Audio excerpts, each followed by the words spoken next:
Hello, আসসালামু আলাইকুম guys. এই তো দেখেন, আমি অনেকগুলা আপনাদেরকে ছোট ছোট টাইমে দেখাইছিলাম, অনেক কয়টা মুরগি পুষেছিলাম।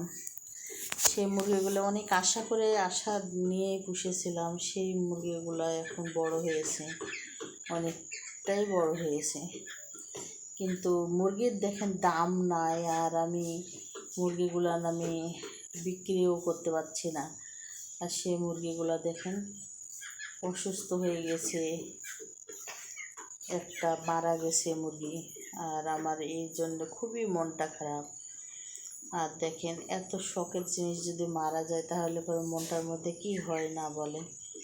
একটা কি সুন্দর একটা প্রাণ চলে গেল।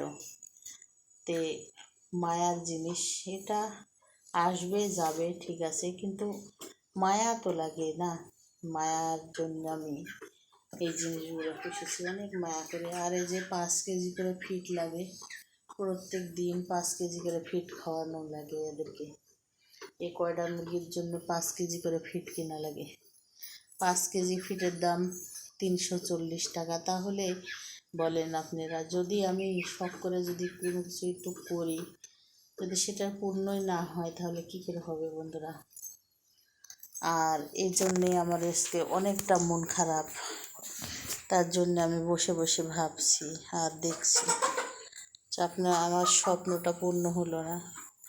আমি যে স্বপ্নটা নিয়ে করলাম কাজ, সেই স্বপ্নটা পূর্ণ হলো না। ভালো থাকেন বন্ধুরা সবাই।